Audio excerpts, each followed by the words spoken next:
ombak menghantam tebing karang di bawah sana adalah musik pengantar tidurku. Setiap malam, sejak kecil, suara itulah yang menemani. Kakek sering duduk di beranda, menatap gulita lautan sambil berkata, "Jangan pernah mendekati tebing karang di malam hari, Nining. Terutama ketika bulan purnama." Aku, Nining, berusia 17 tahun, hanya mengangguk patuh. Tapi seperti remaja pada umumnya, larangan itu justru menanamkan benih keingintahuan yang dalam. Suatu sore, sepulang dari pasar yang letaknya 3 desa dari sini, aku melihat sesuatu yang membuat darahku membeku. Seorang gadis dengan gaun putih panjang berdiri tepat di ujung tebing karang tertinggi. Angin bertiup kencang, menerbangkan rambut hitamnya yang panjang, tapi gaunnya tak berkibar-kibar. Dia hanya diam, menatap lautan lepas. "Kakek, ada siapa di tebing itu?" tanyaku begitu sampai di rumah, suaraku bergetar.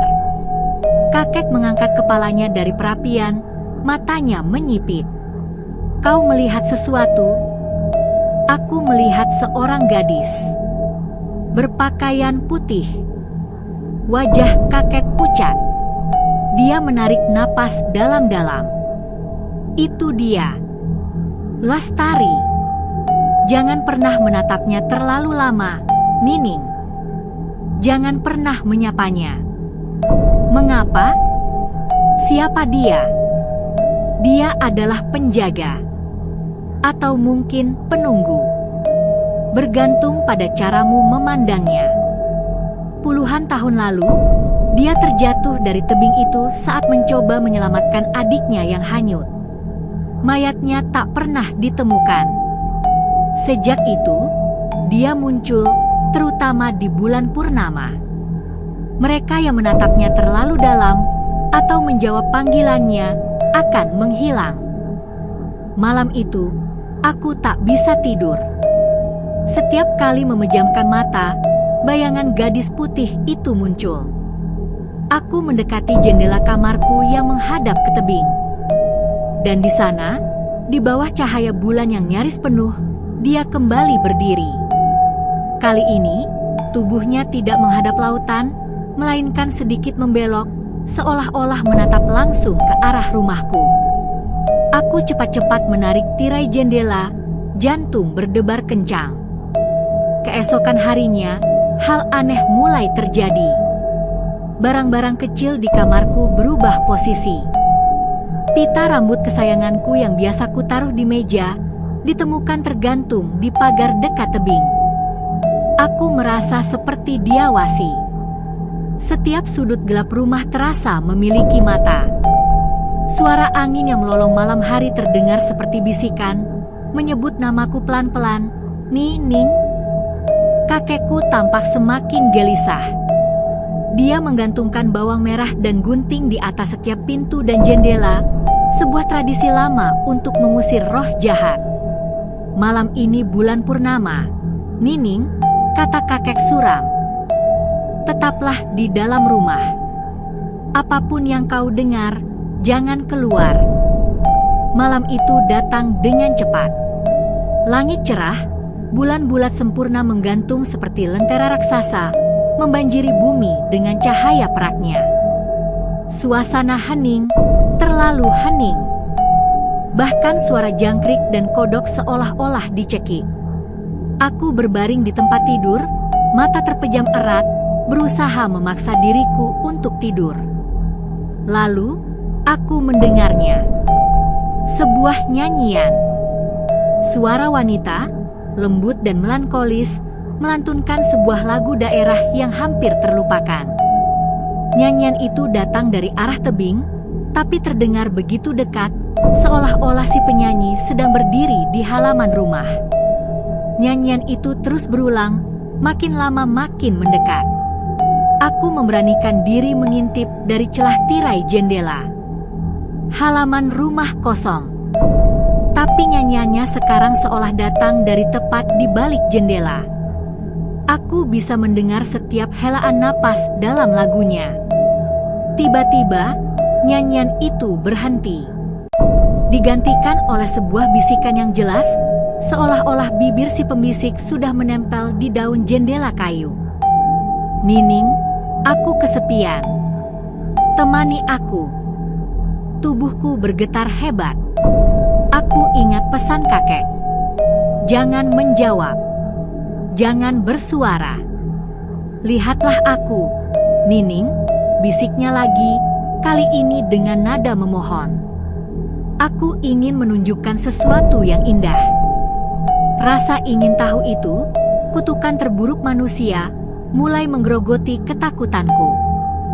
Apa yang dia tunjukkan? Siapa sebenarnya dia? Perlahan, sangat perlahan, seperti dalam gerakan lambat, jari-jariku meraih ujung tirai. "Dia sedang mencobamu, Nining," teriak kakek dari balik pintu kamarku yang terkunci. Suaranya penuh kepanikan. "Jangan lihat." Tapi sudah terlambat. Dengan satu hentakan, aku membuka tirai itu. Dia berdiri di sana. Bukan di kejauhan, tapi tepat di seberang jendela. Wajahnya pucat bagai pualam, dengan mata yang begitu hitam dan kosong. Dia tersenyum, sebuah senyuman tipis yang tidak sampai ke matanya. Dan yang paling mengerikan, dia tidak berdiri di tanah. Kakinya menyentuh udara, melayang setengah meter di atas rumput. "Akhirnya kita bertatapan," katanya. Suaranya bukan lagi bisikan, tapi jelas dan dingin seperti udara malam. Pintu kamarku berderak, terkunci dari dalam. Lampu minyak di kamarku tiba-tiba padam, menyelimuti ruangan dalam gelap. Aku berteriak, tetapi suaraku seperti tertahan di tenggorokan. Gadis itu, Lestari, mengangkat tangan pucatnya dan menunjuk ke arah tebing. "Ikut aku," perintahnya. Tubuhku bergerak dengan sendirinya. Kakiku yang gemetar melangkah menuju pintu. Gembok yang mengunci pintu kamarku tiba-tiba terbuka dengan sendirinya dengan suara klik yang menusuk. Aku berjalan seperti orang yang kesurupan, melewati ruang tamu di mana kakek berusaha menghalangi dengan mantra-mantra kuno, tapi kekuatan tak terlihat mendorongnya terjatuh. Aku berjalan keluar rumah, menuju tebing.